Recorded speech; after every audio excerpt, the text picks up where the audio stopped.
my intentions, as also I'm saying, I'm here to inspire, mentor, motivate you communally, piously, and in point of fact.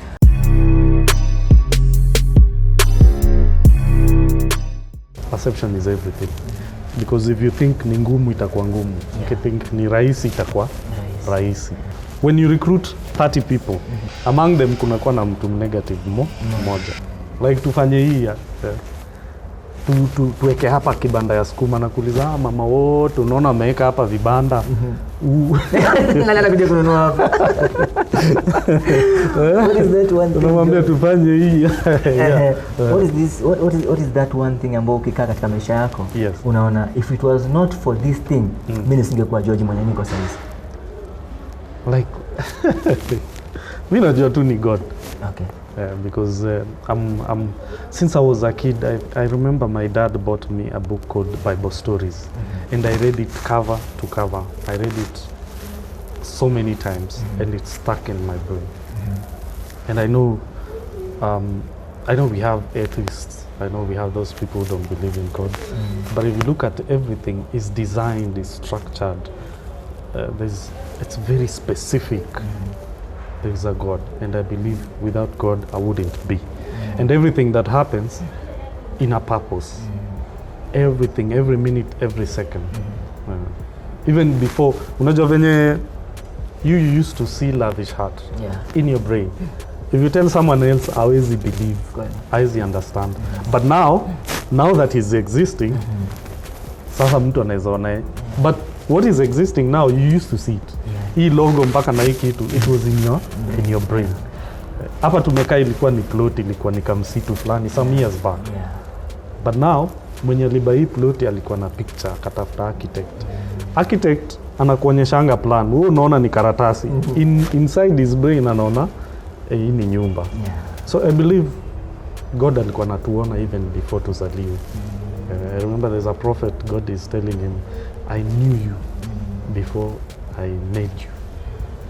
Before you were formed in your mother's womb, alikuwa dedicate kwa prophet. You see now, before kitu ikue, already shaplaniwa. So I believe without God I wouldn't be. Okay.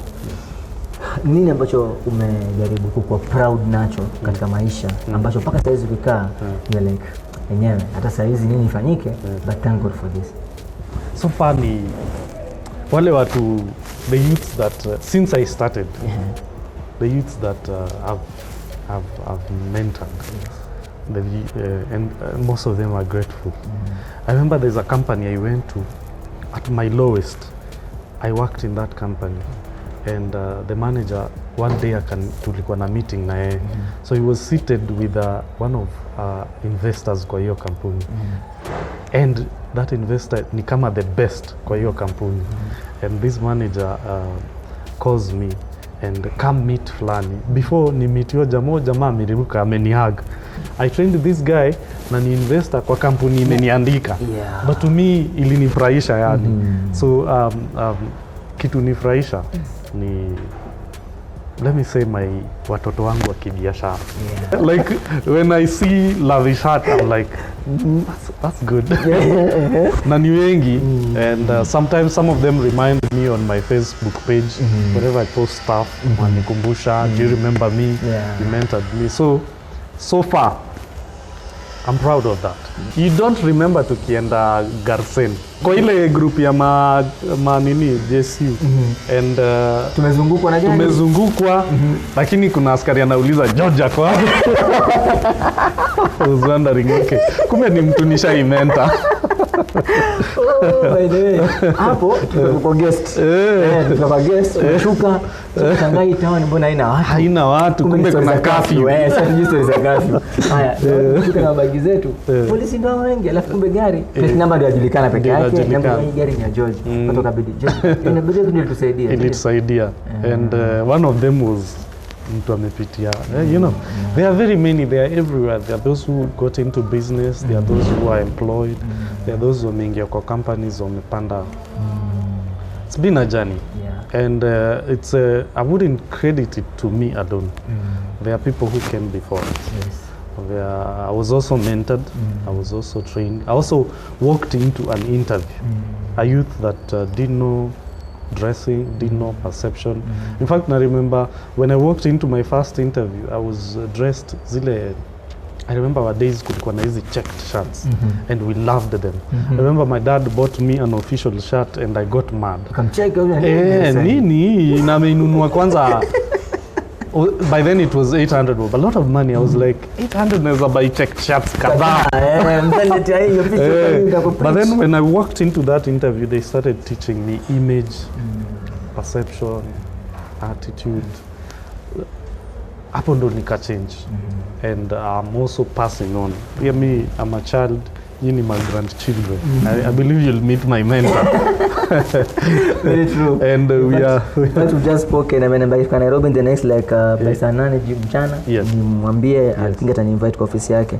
Hapo nimefurahi. And then kuna hii akili ya kwamba mtandao sasa hizi ndio imekuwa ni kila kitu katika vijana na generation ambayo tuko nao, the 21st generation. But it's so unfortunate that out of the big numbers ambayo tuko on social media, let's say a drop like 3% or 5% ndio wanachukua positive, wana market biashara zao, wafanya mazuri, but wengi wao ni wale ambao wanaweka let's say news and vitu ambazo haziwasaidii. They are there to get numbers, but the number they don't know if they can change those numbers into something good in their life. Maybe to one day. Remember there's a lady ama msichana fulani ambaye this Nairobi alipost something bad miaka ya nyuma about Nairobi National Park. Then juzi president akamappoint kwamba now you need to come in and don't director to fulani. Then somebody balala akasema no, you cannot go like this. Only to this sometimes back na kwa short back kaangaliwa hivi ni ukweli aliandika kitu ambacho ilikuwa unaona. So tunaambiwa internet does not forget. Tusemeje? I think ni kuendelea tu kumenta watu. You have to meet youth and mentor them as much as possible. One thing I look at back on and what I'm trying to change. Normally tulikuwa tuna recruit youths, but we only used to mentor those that will want to do sales. Not forgetting there are some who are not good at sales. So they don't get that opportunity. So now that has to change. You have to mentor everyone. Okay, sisi by then ilikuwa ni sales tunafanya. So we are looking specifically for those people that can do sales. But I think we need to create a forum where you're mentoring all youths. Wale wanaweza fanya sales na wale hawawezi. Remember kuna mwenye anaweza shona viatu. They still need mentoring. They've never get hawajai pata hiyo opportunity. There are those who wanafanya engineering. There are those who are in media. Na hawajai pata hiyo opportunity. I believe that opportunity inafaa provide you for every single youth. So if possible, watu wakuwe mentored right from high school. I remember our head teacher alikuwa ameanza hiyo kitu. I remember before we did our exam, kulikuwa motivational speakers walikuja and it helped us a lot. I think now inafaa kwa hii generation we create a forum for mentoring everyone and making them know that what you're doing right now will pop up in your future. Na kama believe kwamba I cannot be somebody bila connection. I believe connections ni wewe unatengeneza. The best CV is not those papers we take to companies. The best CV is my performance. I remember me job mingi nimepata kwa sababu ya performance. It's the testimony of your last encounter. That is the best connection. Kuna ile connection naambua nipatilie huyo job. It's different. There are companies I've gone to, those akona brothers, akona ma relatives.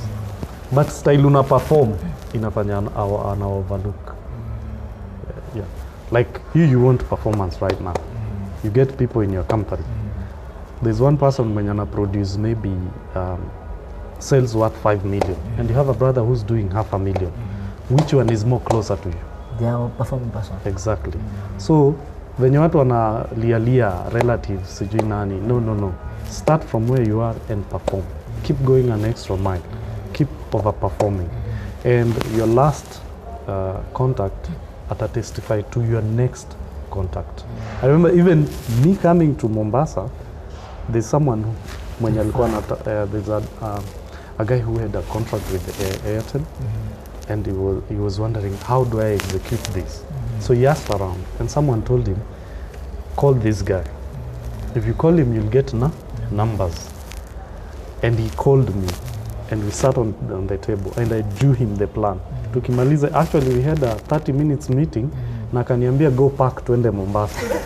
Mimi nilikuja Mombasa na nguo moja. But when I was coming from Mombasa, nilikuwa na nyumba full, everything. So whenever you get an opportunity, ile kidogo, perform. After performing, that will be the next testimony. We fanya na uende, someone will call you. That is how I've been getting my jobs. I perform, inanirifa, na nisukuma kwingine. Now, being a young person and you think like an entrepreneur, unajua hii nataka ni success.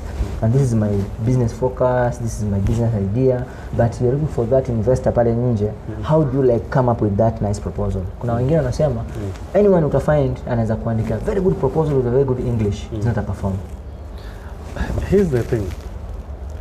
What I've learned most ni, no one goes through a proposal. By the way. Proposal saa zingine inakuwa ni formality. There are people who are looking for something, lakini anataka kuona proof. You know, they want proof. So ukiandika proposal, however how good it is, looks, without a testimony, it's going nowhere. But mtu akijua, like, you can get a team, you can give clients, 20,000 clients a month. Ule mtu atataka kuinvest kwako, atakujua how do you get the 20,000 clients a month. So there's already tangible evidence. So your proposal is following tangible evidence. Lakini huwezi kaa tu chini uandike proposal unapatie mtu. Mtakuwa na matatizo before approve. And mostly sometimes investors wengine inabidi you mentor them. There are people who have money. Whatever you want to do, they have no idea what it is. So you have to show them results. Na unaanza kidogo kidogo. So I'm not disqualifying a proposal, but mostly najua proposals huwa zinafuata testimony. Like someone already knows you can perform. Now you're putting it on paper.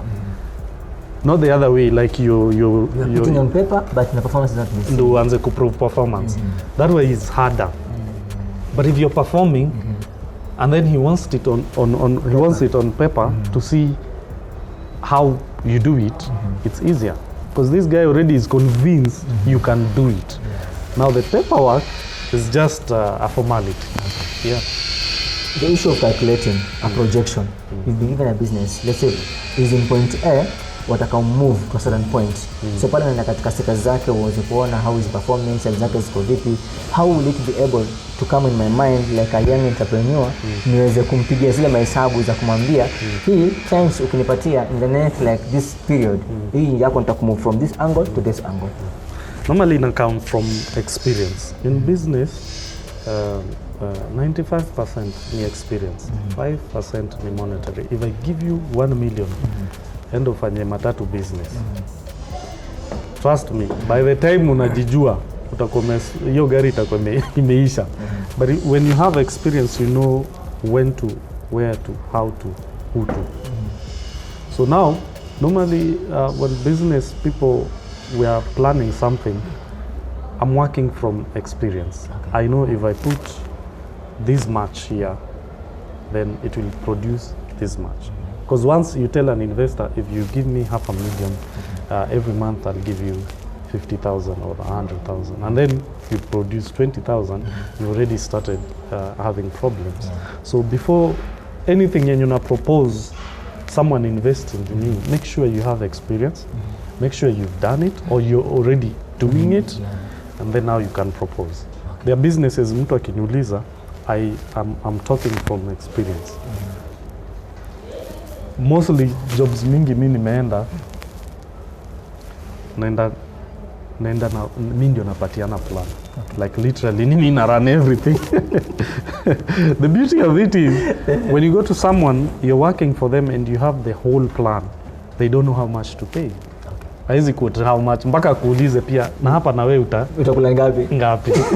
Lakini ukisikia umeenda mahali umeambiwa sasa nitakulipa 10k, it doesn't make any sense. That's why nakwambia every job I take na kwa nimepigia huyo investor hesabu. All my employers nawapigianga hesabu. Like I know I'll come, I'll do this and this and this and this. For me to do this, you give me this and this and this. So every level tunaenda naitisha na justify na performance. Every justify every investment with performance. Usiende tu useme nataka, justify it. Show the numbers. Ukiangalia media vizuri, I like story kama ya Jalango.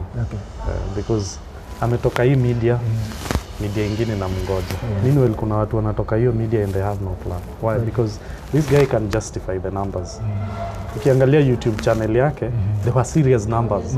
That justifies you employing this guy. So before you tell someone invest this much, make sure you can justify those figures.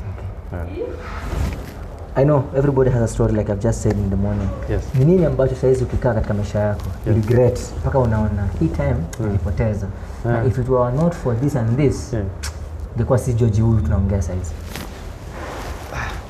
Regret ya kwanza ni when we were very young, our first company kuform ilikuwa inaitwa Smart Group.